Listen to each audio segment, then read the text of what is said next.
Hey, for those following my work, you are in for a treat today.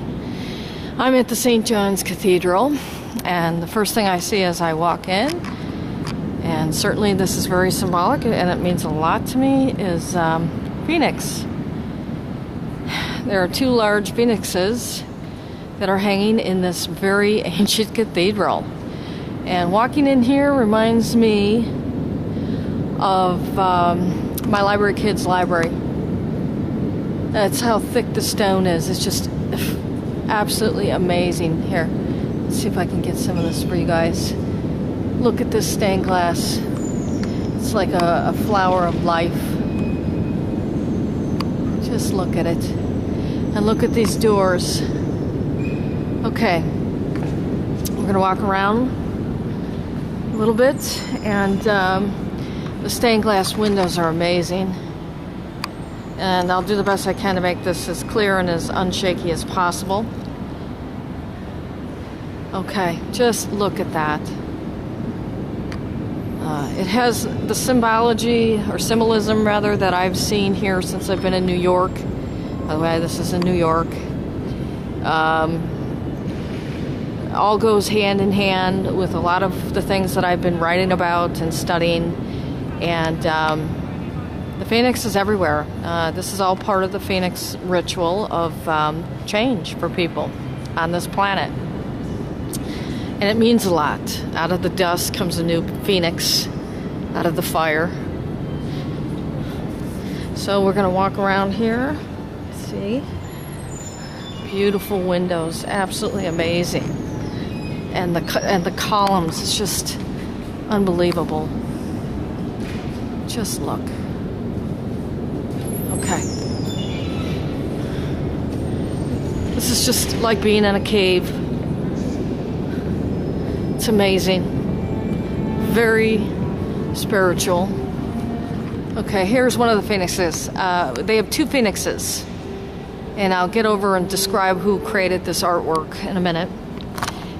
They have something dedicated to poets, to American literature. Very interesting that that's in a Catholic church, but everything has a lot of meaning that they don't tell the average people. Okay, so just look at this. Just look at this. Beautiful stained glass windows. Sorry guys if I'm not getting it as good as I'd like. Let's see what I can do. Absolutely amazing. Okay. That's part of the Phoenix, one of them. So walking through. Beautiful tapestry here. Above it, a very beautiful set of stained glass windows. Okay. I'm going to go over here in the middle.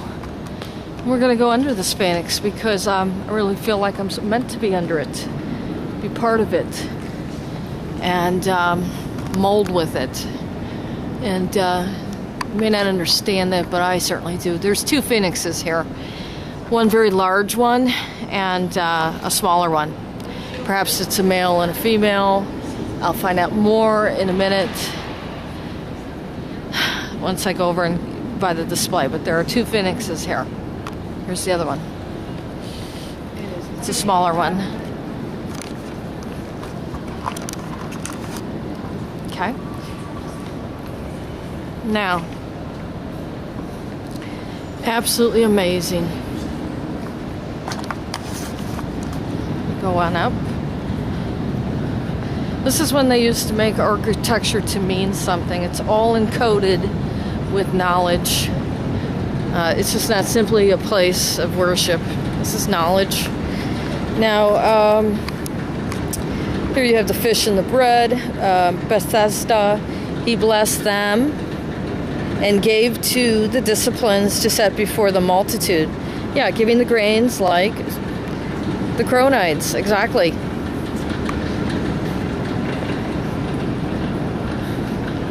Okay, we're going to go up to this main area. And You know, again, I apologize if the camera's a little shaky. I just want you to have that experience of walking through here as I am now and how breathtaking it is. And the intricacy of the artwork, you know, when things meant something.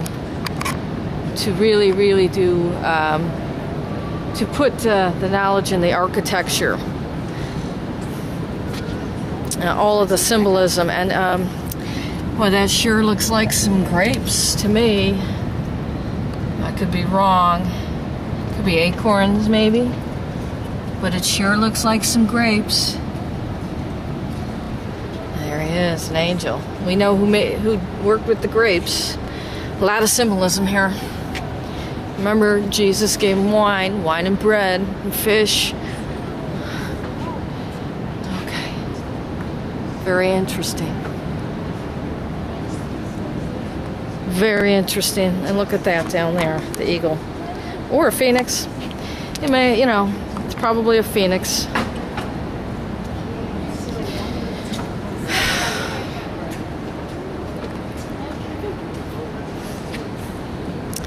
Now we're going to go up here on top. Just something else.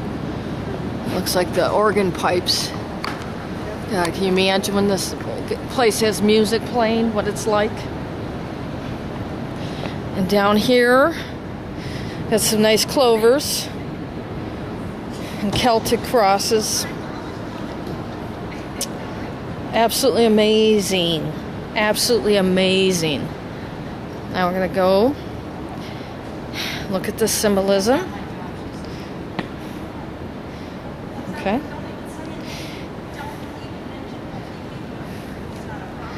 Okay. Absolutely amazing. Now, we're going to come up as far as we can come up. Got the rope. Interesting, they have some candelabra type stuff. Almost like the Hanukkah candle thing. That seems to be a common thing. And see how much I can get back here. Okay, that's as far as they're going to let me go, guys. So just look at it. All of the artwork, all of the fine craft personship. Whoever did all this up there, look at that. Just amazing. All encoded with information.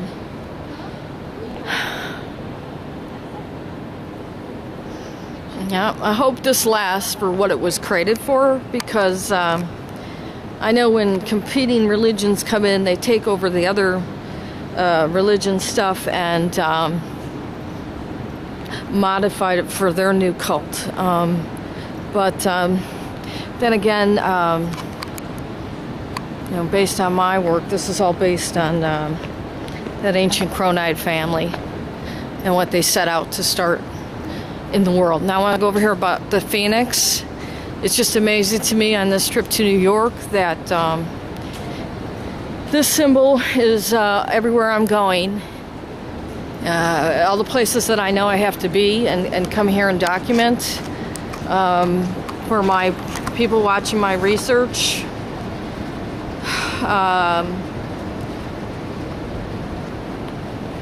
No, you know, I'm here to put all of this together. I'm going to read a little bit of this.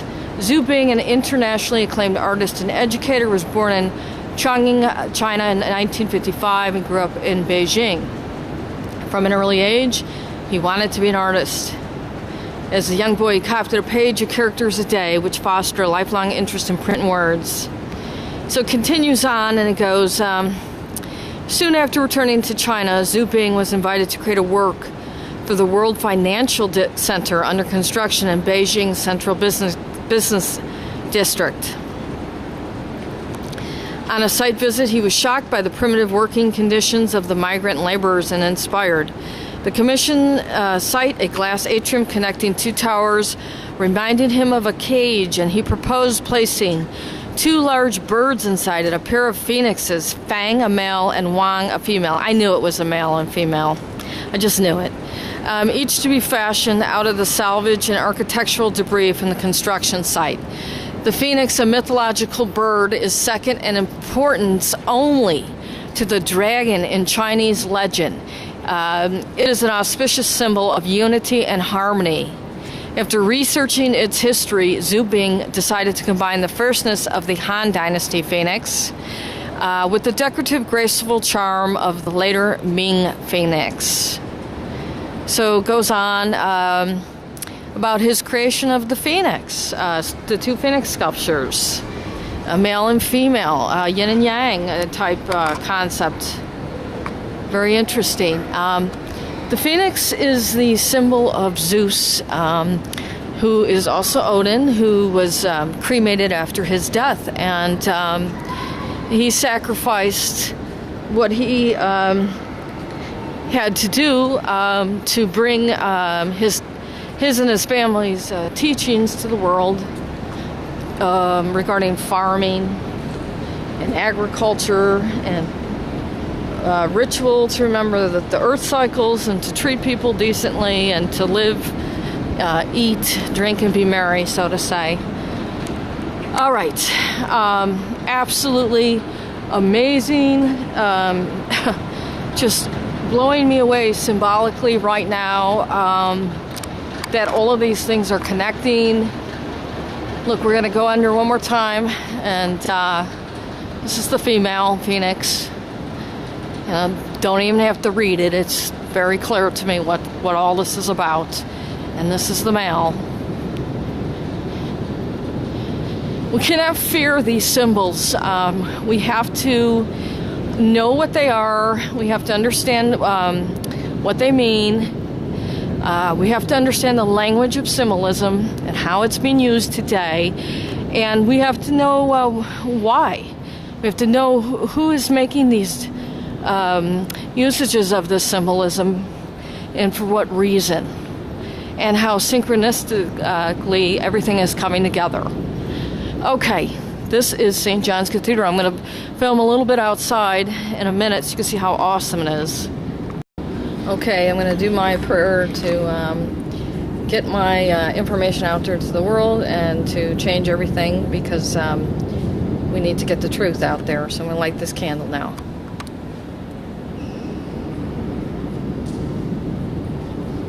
Alright. Got my fire for the Phoenix prayer. Rita Jean Moran. Got baby lit. There it goes. Okay. There it is. Gotta get the information out. Change things. One last look, guys. It's just absolutely mind-blowing. It's like being in a cave. Okay, these are the pillars that they have talked about. They're not allowing us to get up really close to them. So I think these are the pillars that they had the apocalyptic scenes on, and they won't let us get up close to them. I'm going to try and get a picture. They have these kings and queens, I don't know, maybe saints with it. So, yeah, I see it now. I'm going to try and get a good picture. Like I said, they won't let us get up by them. Okay, right next to the Gothic church is a children's garden, which you see this, it's going to be really strange. Take a look at this wonderful sculpture, if you will. There's Satan hanging upside down, and a big old crab, man on the moon, some giraffes, an angel with some deer and more giraffes. And very strange indeed, a lot of animals. This is a children's sculpture garden, and it's Animals of Freedom, sculpted by artists from kindergarten through high school. Are selected annually in a public competition on May 18th, 1985. 24 such works were unveiled and placed around the Ring of Freedom. Okay, take a good look at this. It looks like hands of fire. We have Satan hanging upside down with his horns. Very interesting for a child's garden. And Mr. Crab, and Man on the Moon, and an angel at the top right next to our St. John's. Now, I've told you that this is when people actually cared about encoding information in the art and the architecture. So if you're following my work on the Cronides, you could, and all these connections going on, you're going to understand how much information is in this stuff. Now, this is Noah's Ark. Okay, so for the children's garden here, they have all these animals, and they're encoding Christianity, I guess. Oh, and look at the back of this sculpture too. It's got a lion with Mr. Moon or whatever it is, the Green Man.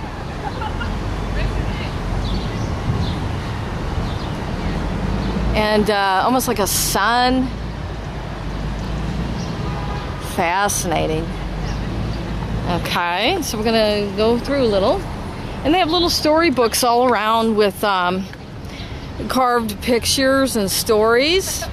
It says Aesop was a slave in the 6th century BC. He used his ability to tell fables I can't read it, to something his masters, finally winning his freedom.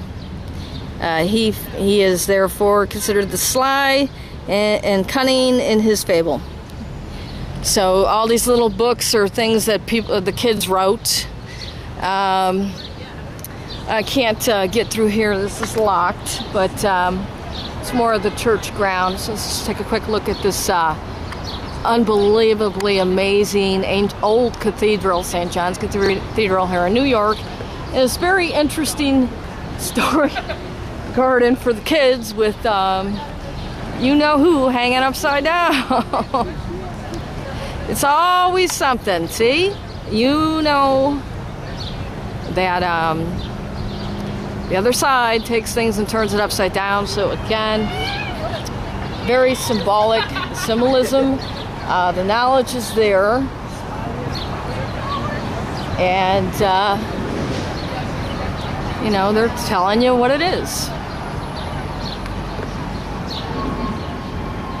Look at that angel.